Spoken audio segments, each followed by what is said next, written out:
cut. Welcome to the top cut. Welcome to the top cut. Welcome to the top cut. Top cut. Welcome to the top cut. Welcome to the top cut. Welcome to the Today's top episode cut. is brought to you by ETB Games. ETB Games is, of course, our locals in Alexandria, Louisiana. They are our one-stop shop for all of our card game needs. They have singles and sealed product for the games that you love, like Yu-Gi-Oh!, Magic the Gathering, and Pokemon. Of course, you can also find the accessories that you need, such as sleeves, binders, playmats, and more. And if you're into D&D, well, they have all of your D&D figurines, the paint for the figurines, dice, books, and anything that you would need to play. So be sure to check out ETB Games. There's a link in the description down below. And now, back to today's episode. Hello, everybody, and welcome into today's episode of the Top Cut Yu-Gi-Oh! Podcast. My name, of course, is Sunny. I'm here with my co-host, Caleb. Hello. And, of course, before we get too far in, we want to thank all of our wonderful sponsors. So, a huge thank you to, of course, ETB Games, who you had an ad read for right before this. And, of course, thank you to Gem Accessories with a discount code down below next to the link. Millennium Threads, who also has a discount code next to the link below. And, of course, Dragon Shield and TCG Player, who both have affiliate links down below. Now, of course, there is somebody that sponsors us much more directly than anybody else, which is the one and only Patreons. Woo. So, I'm going to read off the Patreon names real quick, and if you want to have your name read off, you can always find a link down to our Patreon below. We have tiers as low as $1 a month starting out, and of course, if you get into the $5 and up tier, you get an extra episode every week, except for last week because of Caleb being sick. And you also get, I think, the $5 and up tiers. If you stay there for 3 months, you get merch. Also, different kinds of merch, t-shirts, hoodies, stickers, mugs, I think, at one point. So, let's go ahead and get on into it. And a huge thank you to all of our patrons, who are Kim Yang, Dragon Maid Stunzeed. Stunzeed? Oh, wait, Caleb must get this. You okay, Caleb? I don't get it. Don't worry about it. Oh, okay. Austin Johnson, Kane Martin, Zyphers, Yeet Defeat, AD, Blackwing, Silverwing the Ascendant is the best Floodgate, Earth Machine best deck, Epi, has anyone actually read Toy Vendor, HGH Cyber, I Am McLincoln, Mountain Man, Oatmeal Spaghetti, Owen Alvarado, Pig, Quitting the Game as a Floodgate, Sprite Farter. The Top Cut Podcast is proudly sponsored by Mystic Mind, Unbanned Number 95, Konami. Understanding and reading are two different things. Virtually Savior's World, XO Sisters, best deck, no cap. Yes, I still play Beat Troopers, it's a fun deck. Rogue and Tier 2 are the polite terms for bad deck. Aaron Gardner, Asami, Ashless Chaps, Duty Booty, Dragon Maidenless Behavior, Drink Every Time Sunny Disagrees with Caleb, Forget Yu-Gi-Oh! Waifus, Chandra Nalar is the only waifu a person should have. Isn't that right, Caleb? Okay. How did they know? Fur Hire Dog Turd, Herios Pebble Cereal, Jerry Beans Man, King Henry, Meow Meow, I'm a Silly Mannequin Cat, Old Man Red, pin code 143, Ray Powell, and Slaking It Up. Thank you all so much for your continued support of the podcast, of course. Now, today we are going to be doing a little bit of discussion regarding, we're going to have some new cards that we're going to discuss, and we are also going to do a little bit of discussion about the OCG metagame. Woo. So, we like to do OCG metagame discussions every now and then. We haven't done one in a while, probably 6-8 months, a year, close to something like that. Something like that, yeah. It's crazy to think now that we've been doing this long enough that we have episodes that we haven't done for a year. Oh, yeah. The fact that we haven't had to repeat them for like a year. Well, to be fair, we also don't really do OCG stuff very often. Right, Or even look at the OCG very often. Yes. So that's part of it. Yeah, that's a lot of it, really. So, let's go ahead and talk about some new cards. So, we're going to start with a new V-Jump promo card. This is called the Sacred Sheep Tree Baromet. It is a rank 4 Earth Plant Exceeds effect monster with 1900 attack and 2000 defense. Materials is 2+ level 4 monsters. You can only use the first and second effect of this card's name each once per turn. 1. You can detach one material from this card, then target one normal trap in your graveyard, place it on the bottom of the deck, then draw one card. 2. If a normal trap card is activated, you can detach 1 Xyz material from a monster you control, and if you do, special summon 1 level 4 monster from your hand. Note. This feels a lot like a Labyrinth card. It's supposed to be for Trap Trick. Oh, that makes it's a plant. sense. That makes a lot of sense. No, this card is named after the Baromets. Baromets, yeah, a fictional plant said to grow goats and sheep as its fruit from medieval bestiaries, and the goat-headed idol Baphomet, heavily associated with demonic imagery, and the Knights Templar, an order of knights associated with banking, and not that much more importantly, the Crusades, mostly banking. Yeah. Fun fact, the Knights Templar were the world's first banking system. Really? Mm-hmm. So, no shot. Okay, so with the Knights Templar's primary function was that you could go to a chapter of the Knights Templar, give them your gold, and they'd give you a sheet of paper that says how much gold you've banked with them. Then you could take it out to Jerusalem and then get your gold out from there. The idea of banks began as long ago as 1800 BC Babylon. In those days, moneylenders made loans to people. In Greece and Rome, banks made loans and accepted deposits, and they also changed money. Boy, if they do not mention the Knights Templar, they are doing them dirty. Yeah, they don't mention them at all. Have the Knights Templar supposedly been around for like 3,000 years? No. Well, this is 1800 BC. No. The Knights Templar were like the Crusades of the 1000s. But this says the banks began Hold on. in the 1800s. Listen, you call something like that. The Knights Templar set up depositors bank network of banks and gained enormous financial influence. The banking system allowed religious pilgrims to deposit assets in their home countries and withdraw funds from the Holy Land. Okay, so it's more of a... They are more of a deposit one place, withdraw from another place. Interesting. One of the earliest forms of an ATM. Interesting. They developed innovative financial techniques that were an early form of banking, building a network of nearly 1,000 commanderies and fortifications across Europe and the Holy Land, and arguably forming the world's first multinational corporation. Huh. Fascinating, isn't it? Interesting. In my opinion, that's more interesting than whatever Assassin's Creed was doing with the Knights Templar. I don't know about that, but this says it started in like the 1100s. Yeah, Early 1100s. Yeah. Deus Volt, brother.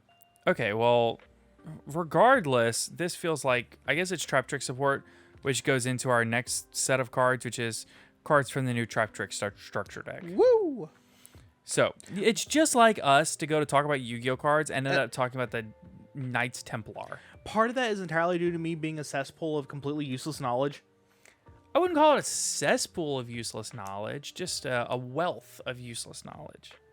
A deep bog. I mean, I have a lot of useless knowledge too. I guess it's just about different things. Fair. I'm incredibly adept at geography and sports trivia. That's entirely fair. I am not.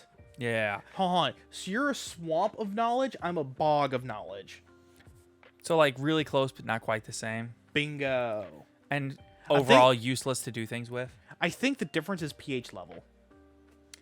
I think it's more about bogs are more like, to me in my head, a bog is more like mud filled, and a swamp is more like trees with water growing up into the trees and stuff, you know?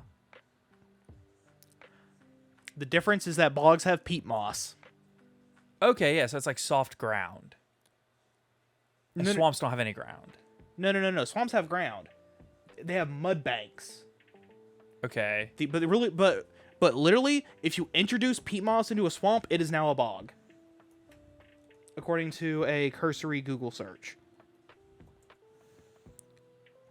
So a swamp has woody plants, though. Fair. And bogs have spongy peat moss deposits. Yes. But if I showed you a picture of a swamp and a picture of a bog, I'm just going to say you would have a very, very hard time telling the difference. Oh, yeah. No, it's one of those things where you Okay, let me ask you this. Mm-hmm. Bogs have peat moss.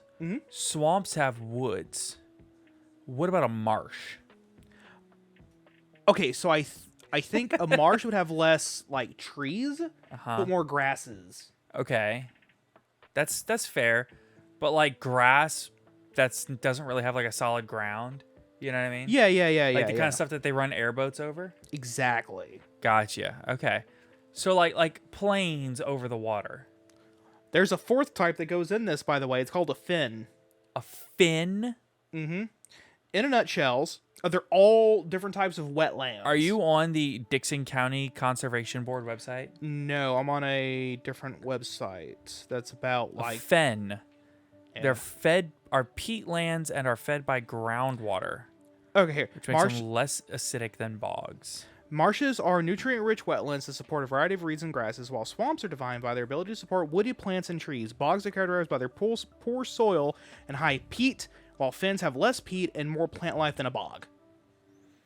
All right then. Fascinating. All right, let's get back move into on. Yu-Gi-Oh! All right, let's talk about the new Trap Tricks cards, which is actually spell cards. Okay. More plants. Trap Tricks Pudica. Pudica. Don't look it up in Spanish. Level 4 Earth Plant Effect Monster, 900 attack, 1900 defense. You can only use the first and second effect of this card's name each once per turn. 1. When this card is normal summoned, you can add one Trap Tricks Orchard from your deck to your hand. 2. If this card is special summoned, you can target one opponent's special summoned monster. Banish it, and if you do during the next standby phase, your opponent can special summon one of their banished monsters. 3. Unaffected by the effects of whole trap cards. Note, this card is named after Nepenthes pudica, a type of pitcher plant. All right. She looks like a pitcher plant. I'll let you catch the next two because I did the last two. All right, we have Trap Tricks Orchard, a field spell. Every archetype's got to have a field spell, apparently. Yeah. You can only use the third effect once per turn. 1. During your main phase, you can normal summon a Trap Tricks monster. In addition to your normal summoner set, you can only gain this effect once per turn. Of course. Double summon for Trap Tricks every turn. 2. The first time each of your insect or plant monsters to be destroyed by battle, they are not. Okay. 3. You can banish a monster from one monster you control to special summon a Trap Tricks from your hand or graveyard. Okay, so this card does a lot. It does not a lot. Yeah, so the extra normal summon basically ensures that you can get into your Trap Tricks Xyz monsters every turn. Especially Rafflesia. I don't think they run Rafflesia. Surprising. I figured she'd be one of the better ones. No, they run the other ones. I think Rafflesia is like the generic card that any level 4 deck runs. Fair. But it doesn't actually do a ton Level for 4 the Earth. deck. She specifically requires Earth. Yeah, but you know what I mean, right? Yeah. Like it's like the level 4 card that all kinds of decks love to run, but it's not run that much within the archetype itself. Fair. Kind of like I'm trying to think of another example. My brain immediately goes to like cockroach. Cockroach? Steel Swarm Roach. Oh yeah, Yeah. similar. Yeah, something like that. All right, cool. Next up, we have Tricks Allure. Oh, and also the first time one of your monsters will be destroyed by battle, it's not. It's a big deal because that's kind of one of the big weaknesses of the deck. Is that if they leave their dinky little chicks out on field, then the best thing to do a lot of times is just to normal summon something before you combo, run it over, and then try to do your stuff in main phase too. Yeah, like just for reference, Pudica has one of the highest defense stats I've seen on a Trap Tricks at 1900. Yeah, so. And then of course, now here's the thing: it's not just your Trap Tricks; it's all your insect and plants, Which all the Trap Tricks are. Yeah. And then of course, if you can banish a monster you control, especially some Trap Tricks from your hand or graveyard, Which is always good. Yeah. All right. Next up, we have Trap Tricks Allure, which I assume is Allure of Darkness, but for Trap Tricks.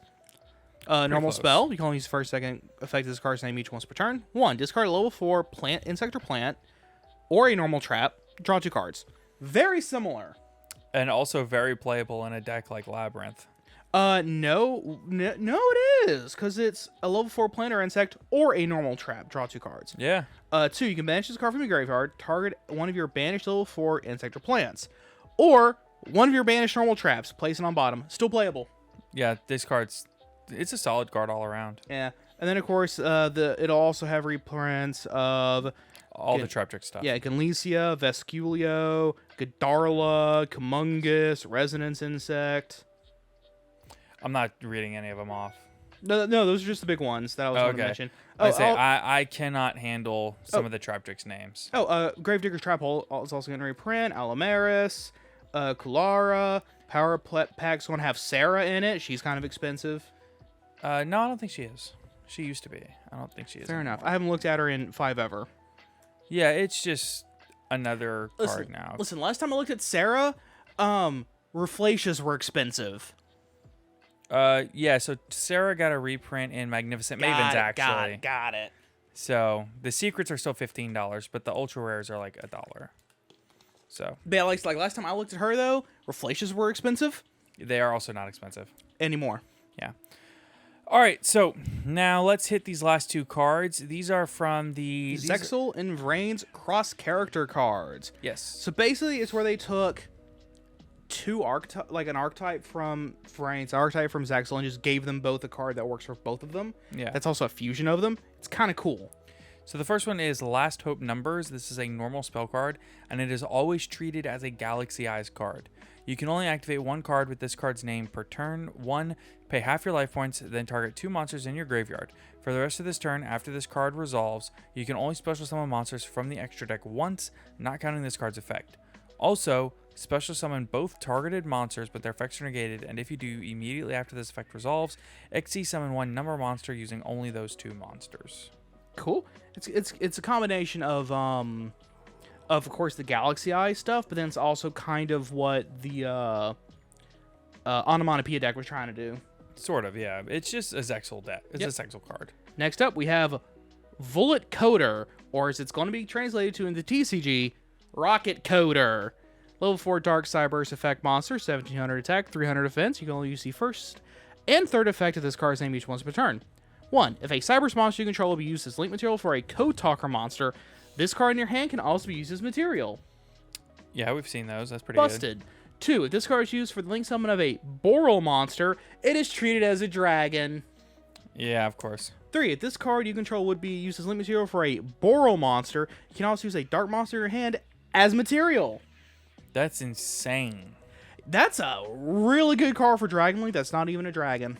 I mean, it's just a good card for a couple of different decks. Oh, definitely. Anything that tries to make Code Talkers or Boral monsters for any reason. I gotta say, one of my favorite things about this particular product, it comes with some reprints of just a bunch of different stuff, some Adagnister stuff, some Gusto, some Destiny Hero, DDD, Nordic, Galaxy, Gishki. A secret rare Rocket Tracer. Yeah. The cool things, though, are the special sleeves that you can get with this product. So you can get 2 different kinds of sleeves. One is Kurikara Divine Carnate, and one is Divine Arsenal AA Zeus Sky Thunder. And then also you can get some special Field Center cards, which are, one is this kind of like cool blue and lightning design, and the other one's kind of like a green lightning design. And the really cool part about it is that the top corner of the Field Center is a little bit bigger.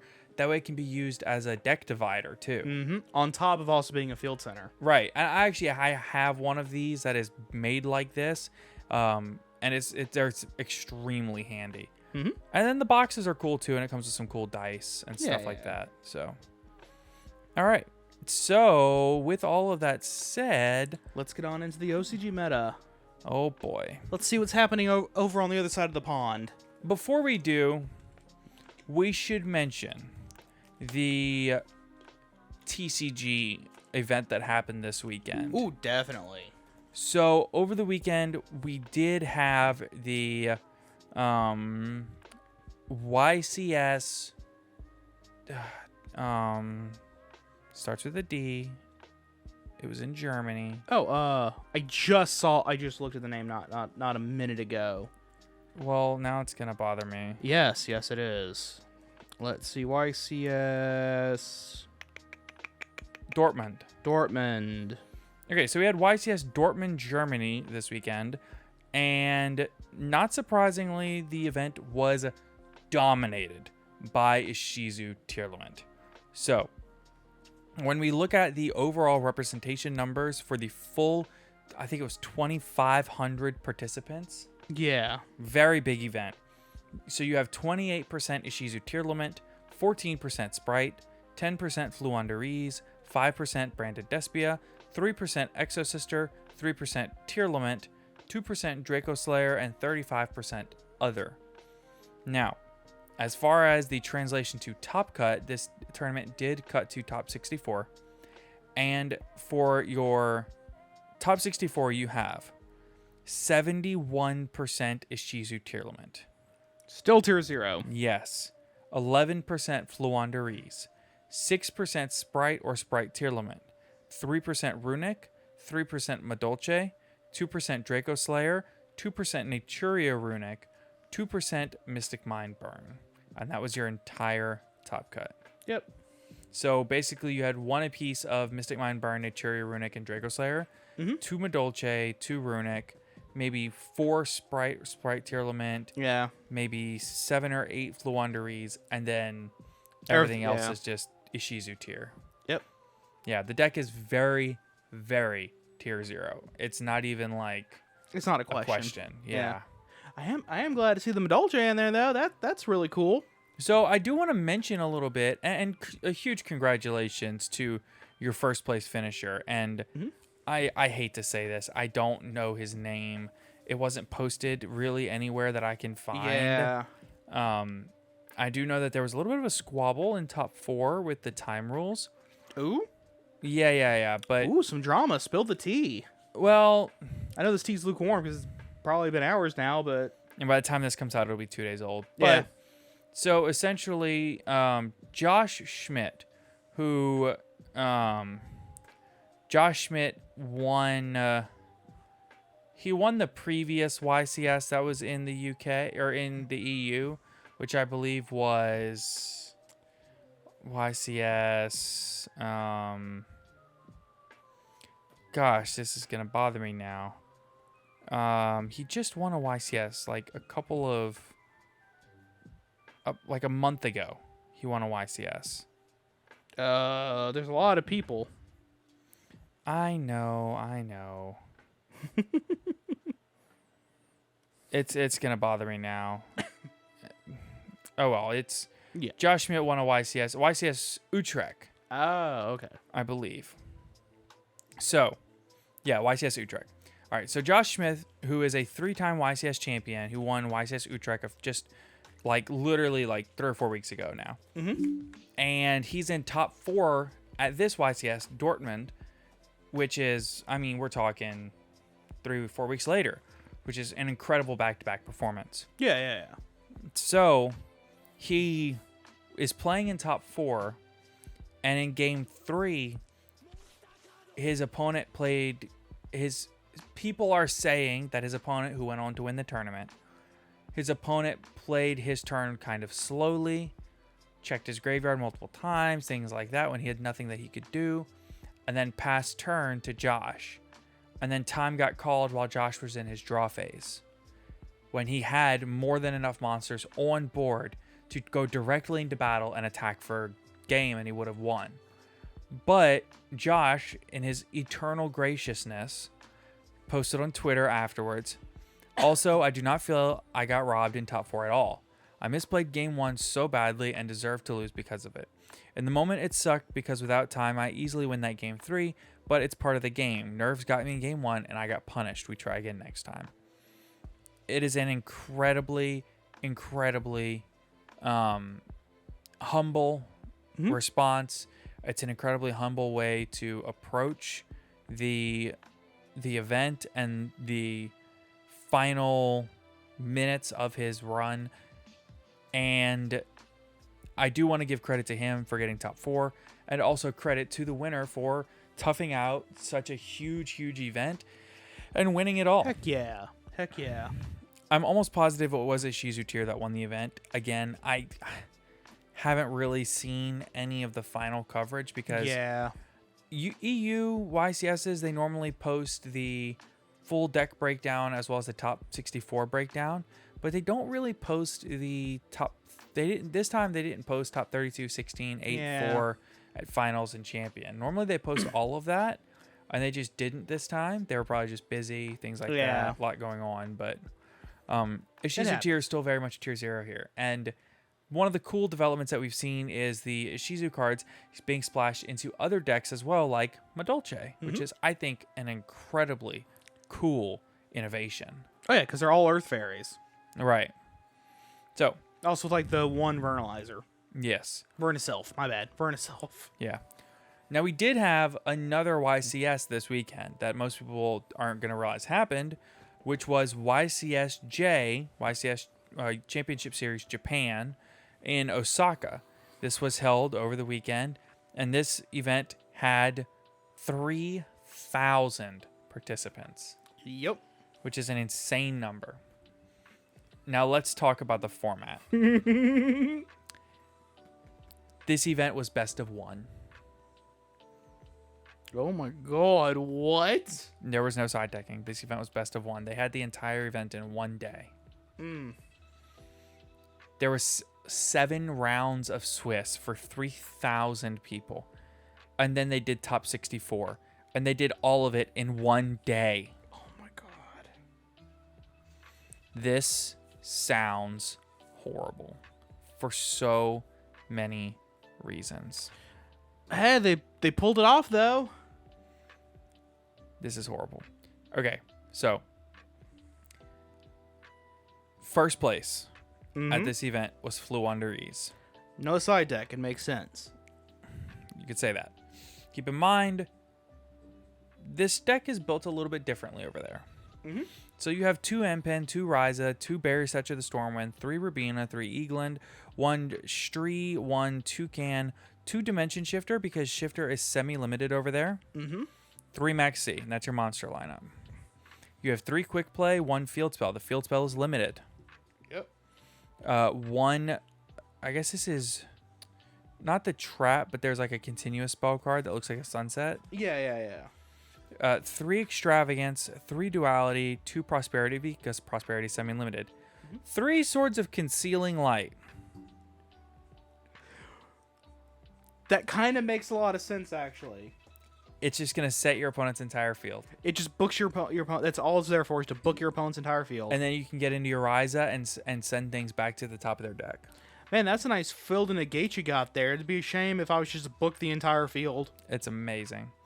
Also, 3 Book of Moon, 1 Gold Sarcophagus, which makes sense, 1 Terraforming, and 1 Dreaming Town. Just craziness. Absolutely crazy. Okay. The second place list is something that is going to sit near and dear to Caleb's heart. Yeah. Labyrinth. Again, no side decking. Also, keep in mind that there's a couple of cards that the OCG has that we don't have yet. All right. So this Labyrinth list is running 3 Lady of the Labyrinth, right? Is that what the one is? Yeah, 3 lady. Okay. 3 Ariane. The green one. The green one. 1 Field Spell. 2 Extravagance, 2 Prosperity. Again, Prosperity is semi-limited. 3 Welcome Labyrinth. 3 Big Welcome Labyrinth. The trap card we don't have yet. Right. 3 Compulse. 3 D-Barrier. 3 Evenly Matched. 2 Trap Trick. 2 Dogmatic Punishment. 2 Terrors from the Underroot. Great card. Yeah. 2 of a card that neither of us recognize. I think it's a new card that's coming out. A normal trap card, yeah. 3 Skill Drain, 3 Rivalry of Warlords. No, Goes in Match. 3 Goes in Match. Sorry. All right. And your extra deck has like a lot of punishment targets in it. It's got like your Intis's. It's got, and then it's also got like Dugaris, couple of Dingirsus, 2 Zombie Steins, all the rank 8 stuff for the lady. A Cerberus, a Phoenix, a Ferjit, a Rugal, 2 of the Tri-Brigade Link 5, and an Underworld Goddess. I'm not sure exactly how they're utilizing the Tri-Brigade Link 5, but it's cool. Neither do I, but Yeah. cool.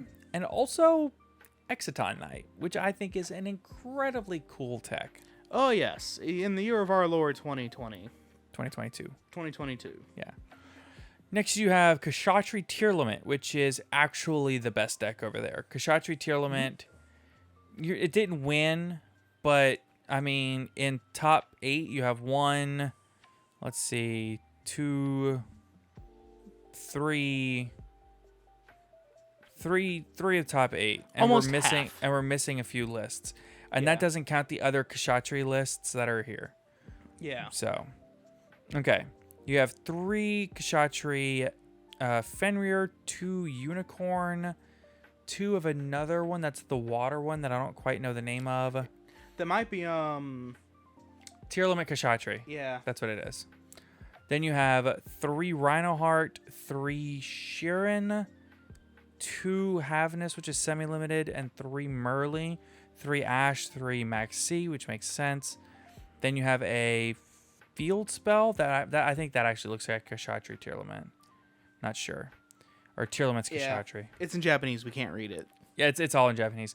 In fact, I don't recognize any of the spell cards except for Primitive Planet Perlino, Book of Eclipse? Lunar Eclipse? Book of Lunar Eclipse, maybe? Or No, Book of- 1 second. Is that just Book of Eclipse?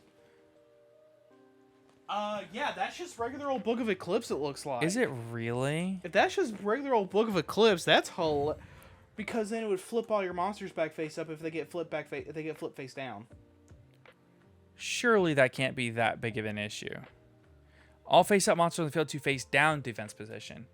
So it's another way to blank the field without sending monsters to the graveyard. During the end phase, flip them. Okay. Yeah. Okay. Because I knew it flipped them back up too. I was like, Yeah, no, it's just Yeah, there it- to blank people's fields. yeah. And then rip the field apart. Yeah, and then 1 talents, 1 instant fusion, 1 terraforming, 1 set rotation, 3 Emporiums, and 2 of, I guess that's, Scream, maybe? it's either Solic or Crime. Okay. And then a pretty standard extra deck, including Exciton Knight. Again, Exciton Knight is such a funny thing. All right, here's my favorite deck of the event, which is Watt Kshatri. Now, yes, you heard that right. Watt. W-A-T-T. As in Watt Giraffe and Watt Cobra. Yes. So this deck list is on crack. This dude Knows something we don't. Mm-hmm. So he's playing. This dude's head was in some thunderclouds. Yeah. This dude's playing 1 Gamma Seal, 2 Alpha the Master of Beasts, 1 Pankratops, 3 Fenrir, 3 Unicorn, 2 of a level 4 fire monster I don't recognize, 3 Watt Giraffe, 2 Watt Cobra, 3 of another card I don't recognize, 2 of another card I don't recognize. I do not think this is a Watt card, but No, but I recognize it as like a common here that people threw away. yeah. 3 Max C, 1 Kurikara, Divine Carnate, 3 of one of the Kshatri cards, 2 of another one, 2 of another one, 2 Raigeki, 2 Lightning Storm, 1 Duster, 1 Talents, 1 Terraforming, 3 evenly matched. So he was playing, I kid you not, 1, 2, 3, 4, 5, 6, 7, 8, 9, 10, 11, 12, 13, 14, 15, at least 16 going second cards. Yep. With like just a little Watt engine with Watt Cobra and Watt Giraffe. Just cuz, I guess. I don't think that's the Watt lock. And his extra deck was insane. Literally, Jesus. Abyss Dweller, Evil Swarm Exciton Knight, again, Steel Swarm Roach, Tornado Dragon, Baguska, Silent Honor Arc, one that I don't recognize, Utopia Lightning, Red Eyes, Dark Flare Metal Dragon. Yep, Big Eye, the Kshatri rank 7, and Zeus. And then also the BLS Link, because he can, and Nightmare Phoenix. Just crazy. Here we have another top 8 Kshatri tier limit list, and then pure Kshatri in top 8 as well. Running some cool tech cards like Forbidden Lance, which I think is very cool. Wonder what to keep your monsters from getting bucked. Dude, it's so crazy when Book of Eclipse and Swords of Concealing Light is such an issue that you have to just like run Lance. Run Forbidden Lance just to out it. That's hilarious. That's insane. I love it. Look, this is another top 8 list. Tier limits Kshatri. 3 Book of Eclipse. 3 Book of Eclipse. That's so 5-head. All right. This is pure Runic. It is running no monster cards. None. The only monster cards are in the extra deck. Yeah. It's almost all spells. Jesus. Yeah, it's about 24 runic cards, and then 3, was that Card of Desire? Yeah. The one where it's a guillotine? Yeah. 3 Upstart Goblin. He's playing 3 Upstart Goblin in a 42 card deck. Why don't you just take 2 of the Upstarts out and have a 40 card deck? I don't know.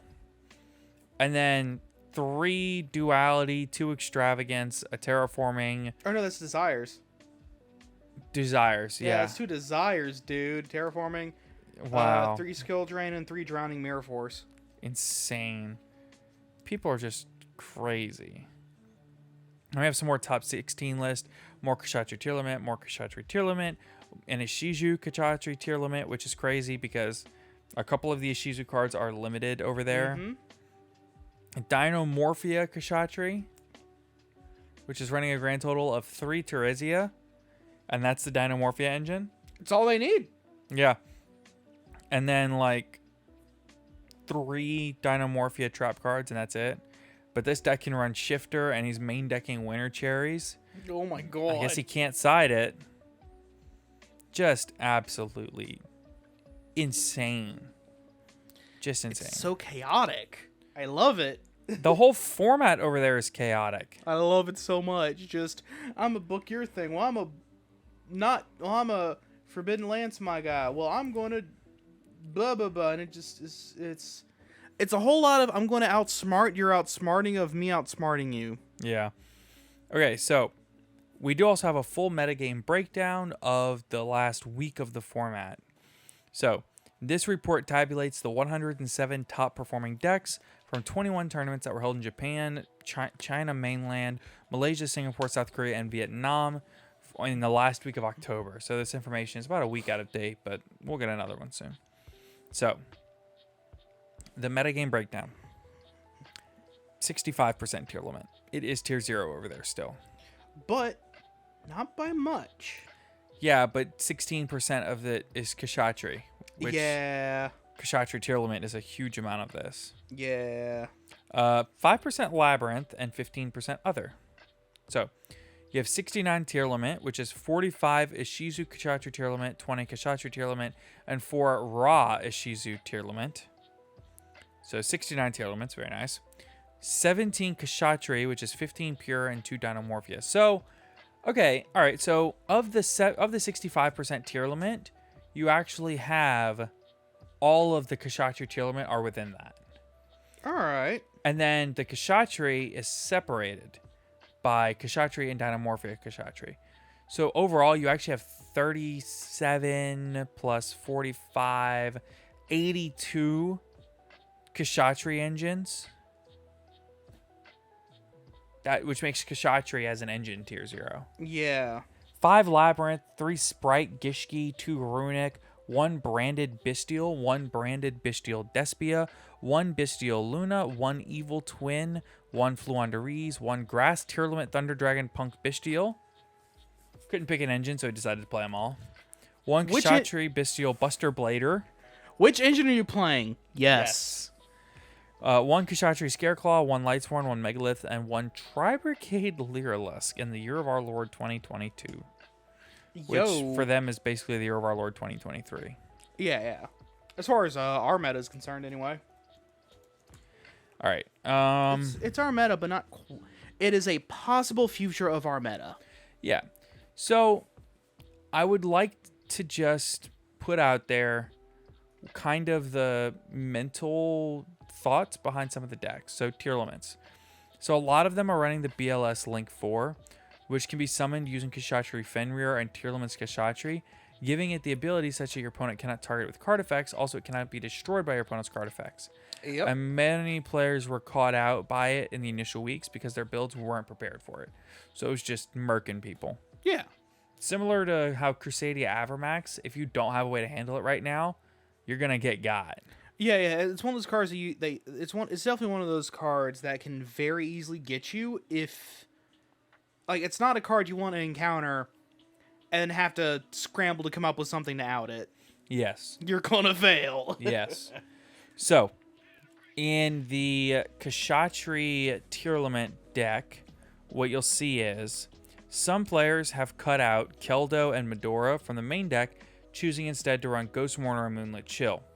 So Moonlit Chill, its main advantage is the ability to be played on your own turn. It can be used to negate the opponent's Tearlament's Kaleido Heart or Rukalos or Protoplant and Draco Stapelia when they are summoned by Tearlament's monster graveyard effects on your turn, preventing them from disrupting your plays. And Moonlit Chill effect damage also opens up the opportunity to pull off an OTK that turn. Or when in time, should you need to. Right. More players are also running Mecha Phantom Beast Dragosack in the extra deck. Dragosack's effect could special summon 2 Phantom Beast tokens, which can then make Mecha Phantom Beast Dragosack not be able to be destroyed by battle or card effects. This allows Dragosack to survive battle, so it can be used to Xyz summon AA Zeus Sky Thunder, which would then be able to take out BLS. So they summon Dragosack in attack mode, summon the 2 tokens, use it to attempt to crash into BLS, and then get rid of one of the tokens, and then main phase 2, they go into Zeus and clear the BLS. That's crazy. That Dragosack is playable again. Yeah. I love Dragosack. He's cool. When going first, the 2 Mecha Phantom Beast tokens are useful materials for an opening board. First token is summoned with Tearlament's Merly to special summon, or the first token is used with Merly to special summon Elf, and then Sprite Elf would special summon Merly back, which would then be used with the second token to link summon Sprite Sprind. Oh!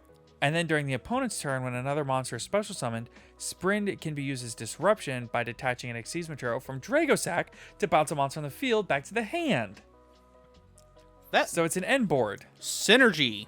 Yeah. And then the latter week saw players running Underworld Gods of the Closed World in the extra deck to clear BLS and the Arrival Cybers at Ignister. It's an easier way to clear it. Yes. So in Kshatriy, they are running number 42 Galaxy Tomahawk in the extra deck because it is not banned over there. So it's being used to link summon the Arrival Cybers at Ignister. They get Tomahawk.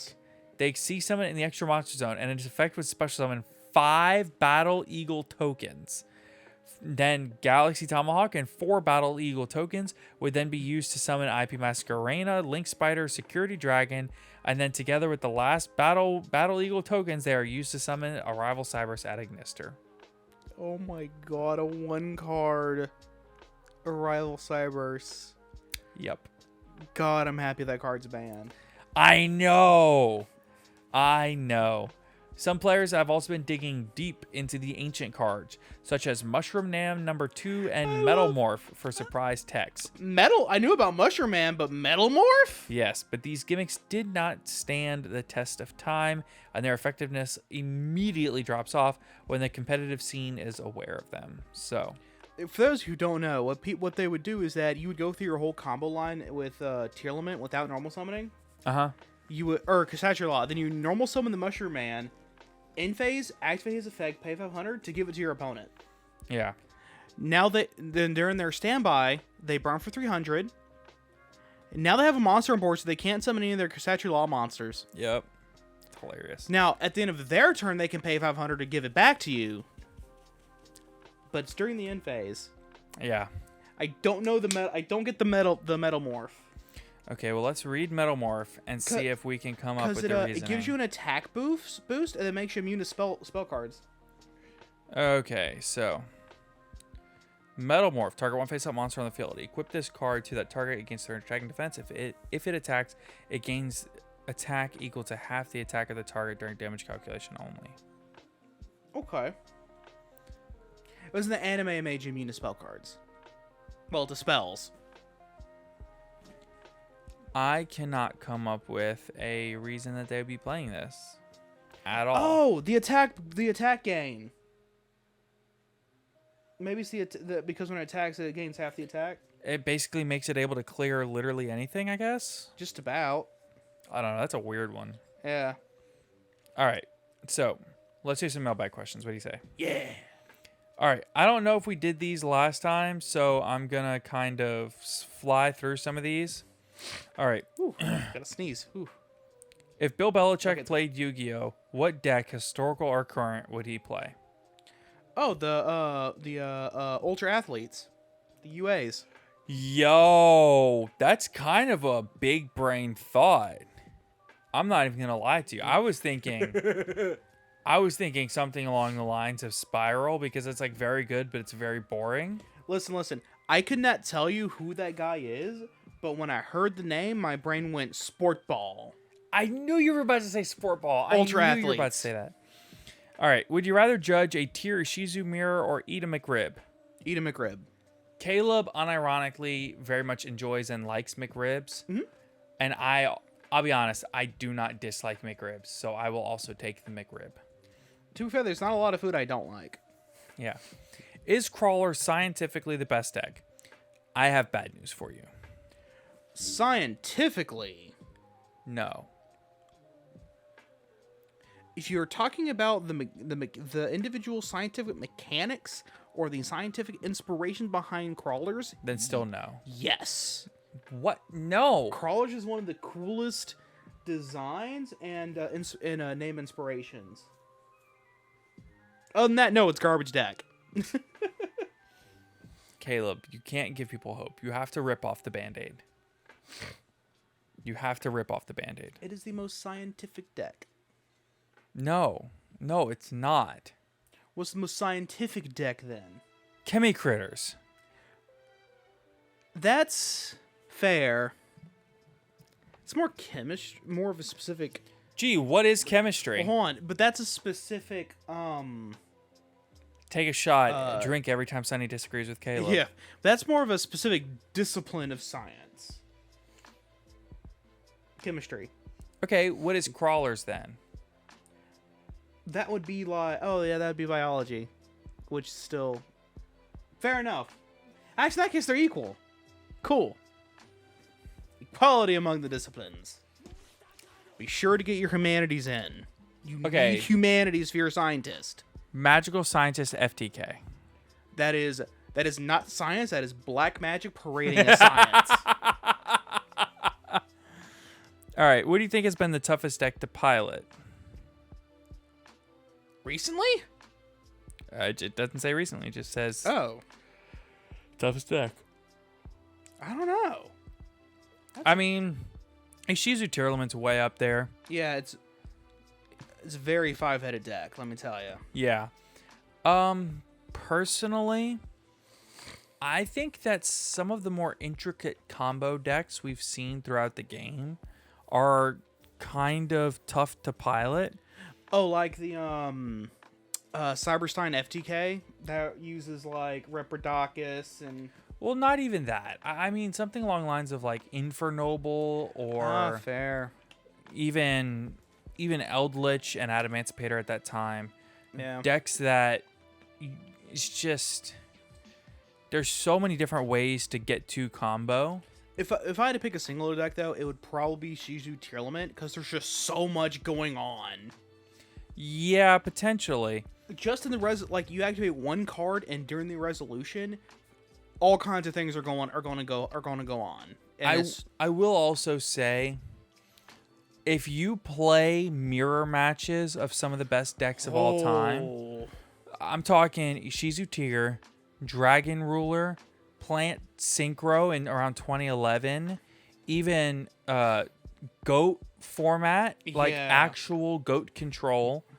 If you take, say, Teledad, things like that, any of these decks, if you take and do just card for card identical list mirrors, you will definitely know who the better player is. Play 10 matches and you'll know who the better duelist is. Not once you play enough matches to get rid of variance, yeah. you will know who the better player is. I guarantee Yeah, you. it's Yeah. unless one person's just incredibly unlucky. But that's part of trying to get rid of variance. Trying Yeah. to doesn't always work. How do you handle knowing your deck will eventually become obsolete? I cry about it every night. And every day. No, just every night. Okay, he cries at night, I cry at day. You have Dusk to and dawn, we alternate. no. I do it for efficiency reasons. Okay, I do not have time in the day to cry. I do. So I save lucky you. I save it all for the end. And just cry yourself straight to sleep. Yes. Gotcha. I just cry very softly all the way throughout the day. It's not like that hard, like hyperventilating, snotty nose crying. Just that one tear. Yeah, just that one manly tear going down your face. Just going down the road, one tear. Yeah. Walk up to a customer. Are you crying? No. Allergies. Allergies are rough right now. You just go, no. Throw the package at him, run back to your truck. Yeah. Okay. Actually, though, a real answer. It's not always easy knowing that if I spend $500 building, when I built Sword Soul, I didn't think I was going to get a year's worth of play out of Sword Soul. No. And it hasn't been the best deck this whole time. It hasn't been competitive the entire time. Around April, when it was the Prank Kids Adventure deck, the Sword Soul deck wasn't that competitive at that time. Sword Soul boards did not interact well with the adventure engine. So overall, it wasn't that great. But as you get on into other formats where your deck kind of rotates back in, then you just kind of have to know when the timing is right. And eventually, what I'm doing is I'm getting all of the cards together. That way, when the next thing comes out that I want to play, I have everything ready to go and I can play that for a while. Yeah. And once you do that long enough, you can rotate enough decks that at any given time you have 3 or 4 decks to play. And sure, your deck might become obsolete, but there might come a time when it comes back in the meta all of a sudden. Right, absolutely. And, hey, look at that. I still have all my stuff just sitting there. I only need to get like 2 cards. Yeah, absolutely. And not only that, listen, you don't have to play the most up-to-date meta deck at all the time. If everybody played top of the meta stuff at all times, 99% of matches right now would be Ishizu Tier Mirrors. But we don't have that. We have Fluunderies, we have Madolche, we have Draco Slayer, all topping the most recent event. The thing, though, is that if everyone did do that, every format would be Tier 0. Because no one would ever play anything that isn't the best deck in the room, period. Some formats aren't like that. Some formats Fair. have 6 decks that somebody could say, this is the best deck. I mean, over the summer, fair. you could point to Sword Soul and say it. You could point to Despia and say it. You could point to, at one point, you could point even to Marincess and say that it was a great deck. But not the best. Not Marincess, no. yeah, I don't think it was ever the best. But the point solid. is... It's a very solid pick. And the point is that there's a time when you can point to like 3 or 4 different decks and say this is the best deck and make a compelling argument. Yeah, but even then, I think a lot of those times, if you sit down and really think about it, it's like, well, why is this deck good? Oh, because it beats this matchup. Well, why is that deck good? Oh, because it beats this matchup. Yeah. Oh, well, why is that deck good? Oh, because it beats... At some point, it becomes not something is the best deck and more it has the best matchups. Yeah. And then it becomes the best deck, and then something else has a better matchup against it, and it's no longer the best deck. Yeah, at that point, then it becomes kind of a revolve. If 100% of the player base sticks to just the best deck, those kinds of formats would just become this revolving door of every weekend the next deck just revolving into another Tier 0 deck. Right. For like 3 months. Yes. Okay, so that will wrap it up for today's episode of the podcast. It becomes like the way GOAT format is right now. Yeah. Just revolving between the same 3 decks over and over and over again. I love the sound you made during the... You like had a realization like live. That was awesome. Yeah. All right, so thank you so much for listening to today's episode of the Top Cut Yu-Gi-Oh! Podcast. Be sure to tune in for Friday's episode. It's going to be a very, very good one. You are not going to want to miss it. Be sure to tune in. Have all your friends tune in. It's going to be awesome. Also, if you are enjoying the content, be sure to like and subscribe here on YouTube if you're on YouTube. And if you're on iTunes or Spotify, go ahead and follow us or subscribe or whatever the button is on the platform that you're on. And if you are on YouTube, leave us a comment down below. We would love to get more feedback. We would love to get more podcast questions of the day. And if you're not in our Discord server, be sure to join Discord server because that's always the first place that we go for episode ideas, for podcast questions of the days, Or, well, mailbag questions is what we call them now. Yeah. Mailbag questions, all of that. So be sure to join our Discord server, check out our affiliate links as well as our sponsor links. And until next time, have a great week, everybody. Take care, everybody.